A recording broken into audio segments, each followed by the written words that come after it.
गोपाल ने दिया था। कहाँ है तुम्हारा गोपाल? बोले जब मैं वन में से घर जाता हूँ ना जंगल से तो वो वहां आता है। बोले इस गोपाल को हमें भी दिखाओ कहाँ है।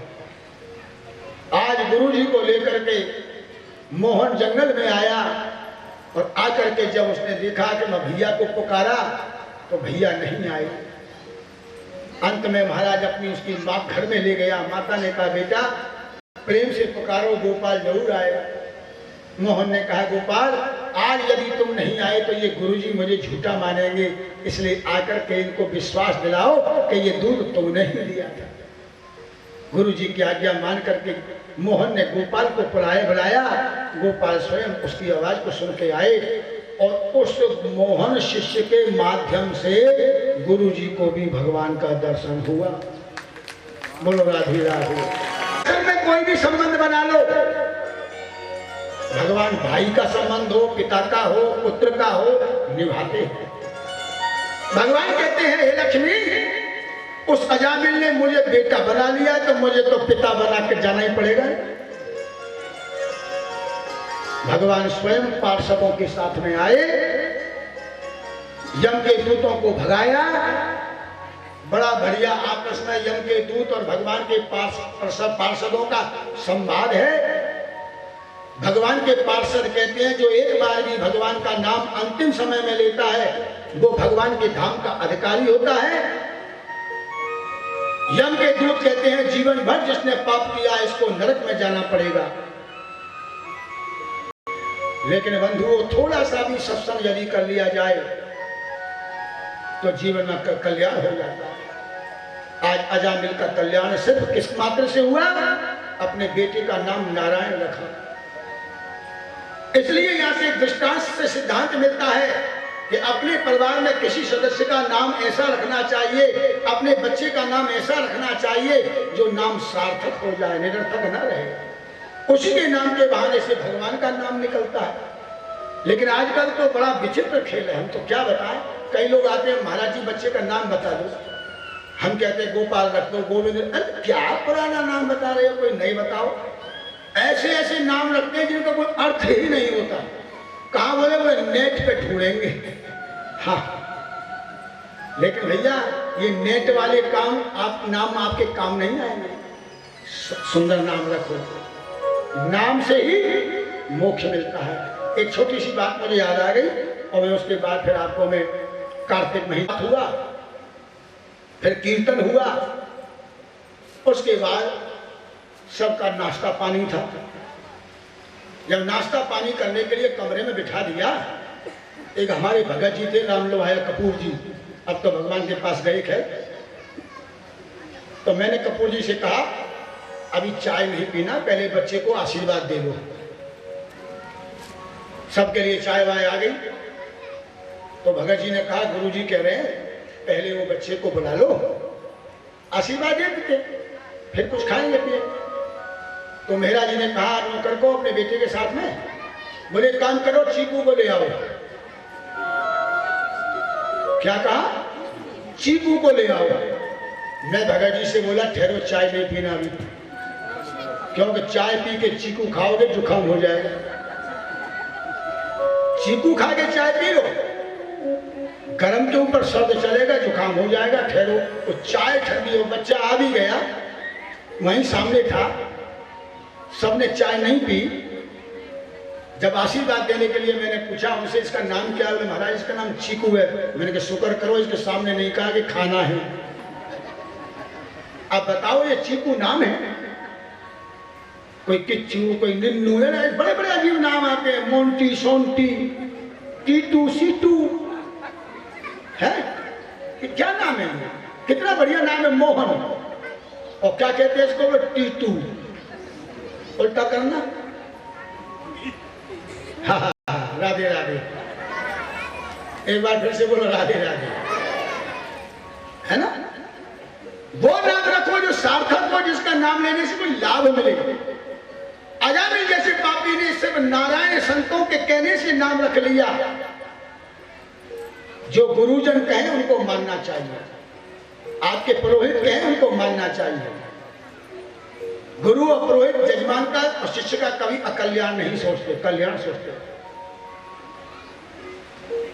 इसलिए अजामिल से हमको प्रेरणा मिलती है कि अपने बच्चों का नाम भगवान के नाम पर रखें। और इसके साथ साथ प्रेरणा मिलती है कि चाहे थोड़ी देर के लिए सत्संग करें, घर में सत्संग जरूर करें। आज घरों में से सत्संग समाप्त हो गया है, इसलिए एकता समाप्ति, प्रेम भाव समाप्त हो गया है। अब घर की यह स्थिति हो गई है कि 4 बेटा हैं तो चारों के अलग कमरे हैं, अपने अपने कमरों के अंदर में खाते हैं पीते हैं, माता पिता का तो उनको कोई ध्यान ही नहीं देता। और जब अकेले में घरवाली के साथ खाएगा तो उसकी बुद्धि उसमें प्रवेश करेगी, माता की तो नहीं करेगी। और माता की जो बुद्धि होगी वो 4 पुत्र एक समान होंगे, उनको समान शिक्षा देगी, लेकिन 4 बहुएं यदि हैं तो अलग अलग शिक्षा देंगी और वो घर विघटन की स्थिति बन जाता है। इसलिए ज्यादा नहीं तो एक समय जरूर ऐसा बनाओ कि शाम के समय पर बैठ करके एक साथ बैठ करके भोजन करो, एक साथ बैठ के थोड़ी देर हरि नाम चर्चा करो, एक साथ बैठ करके भगवान का सत्संग करो। जो पतिव्रता स्त्री होती हैं वो अपने पति का कल्याण चाहती है, वो उनको कभी माता पिता से अलग नहीं करते, उनके सुंदर आचरण होते हैं और वो देव कन्याओं के समान होते हैं। मैं 1 मिनट आपसे पूछूंगा, वंदन। जब तू मेरे साथ है सावरे, सिर पे तेरा हाथ है।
संतों ने कहा मीरा से, मीरा ये तेरी आंखों में आंसू अच्छे नहीं लगते।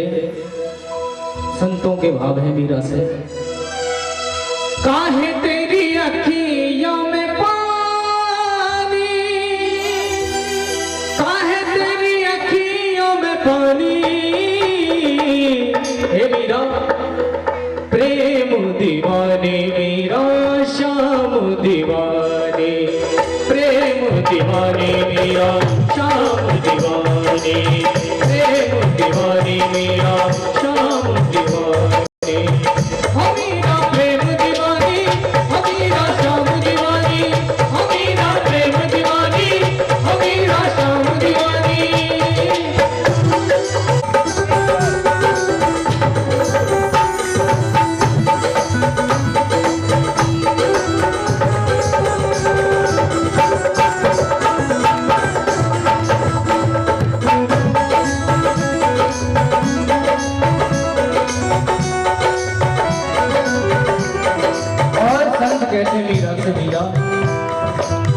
हंस के तू पी जा किसका प्याला, तो है क्या डर तोरे संग गोपाला, तो है क्या डर तोरे संग गोपाला। हे मीरा मीरा मीरा,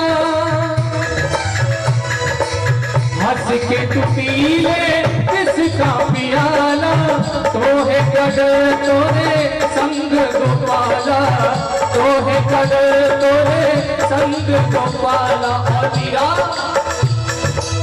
तेरे तन की ना हो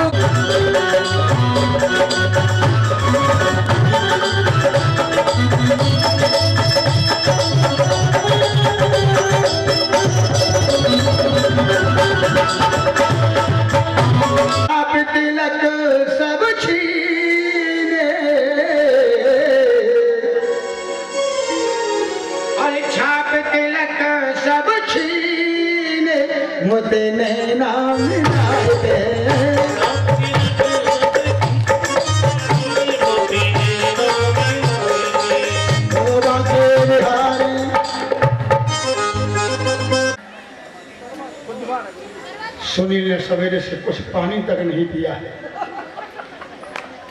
होना भी चाहिए। यदि पत्नियां पतिव्रत धर्म को धारण करती हैं तो पत्नी पति को भी चाहिए, वो भी एक नारी व्रत धरे।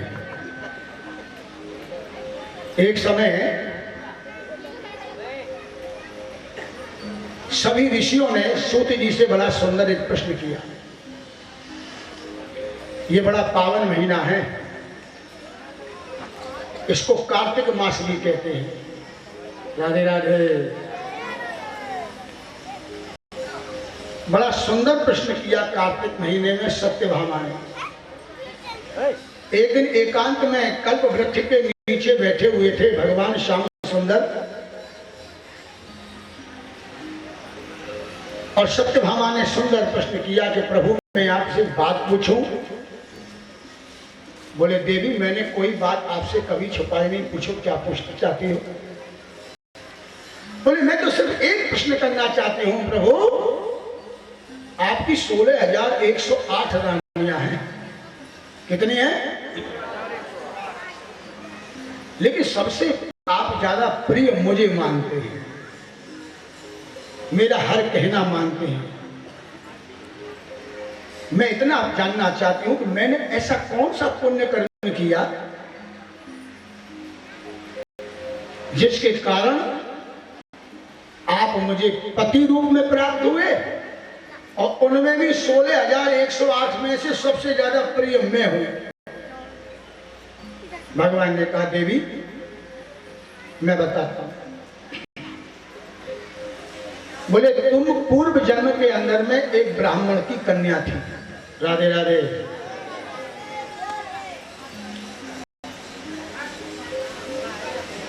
राधे राधे। देशवाल जी के घर से कोई खास काम आया, कोई प्रसाद स्पेशल आया दिखे, वो सबको बटेगा, चिंता मत करो। राधे राधे। एक बार फिर से बोलो राधे राधे। कहने लगे सुनो, पूर्व जन्म में तुम्हारा नाम देव यानी था, और तुम्हारे जो पति थे वो भी एक ब्राह्मण थे। तुम्हारे पिता ने बड़ा सुंदर विवाह तुम्हारा देव शर्मा नाम के साथ ब्राह्मण के साथ में कर दिया गया। कुछ समय के बाद क्योंकि तुम्हारा कोई भाई नहीं था, तो तुम्हारे पिता ने तुम्हारे पति को पुत्रवत मान करके अपने घर में रख लिया। एक दिन ये कुछ पुष्प लेने के लिए वन में गए, तो वहां एक घोर राक्षस ने उन दोनों को मार दिया। दोनों ससुर जमाई जब समाप्त हो गए, तब तुमने जो है वो एक कोरली की तरह से पुकार करके भगवान से कहा, न अब मेरे पति हैं और न मेरे पिता हैं, मैं क्या करूं? उसी समय कार्तिक महीना आ गया, तो तुमने उस समय कार्तिक महीने के अंदर में पूरे कार्तिक महीने का स्नान किया। कार्तिक महीने में स्नान तो हम 12 महीना करते हैं, कार्तिक के स्नान को क्यों इतना महत्व दिया है? बोलो राधे राधे। बोले कार्तिक महीने का स्नान क्यों श्रेष्ठ है? उसका कारण है, कार्तिक महीने के अंदर में जल के अंदर में जितने भी मंत्र हैं वेदों के, शास्त्रों के, पुराणों के, वो सब जल के अंदर में उस समय ऊपर रहते हैं। के अंदर में सभी, थोड़ी सी देर की कथा है, उसके बाद हमारे गोपाल जी आपको फिर मंत्र मुग्ध करेंगे। कार्तिक महीने में जल के अंदर में भगवान के आशीर्वाद के स्वरूप सभी वेदों के मंत्र जल में रहते हैं।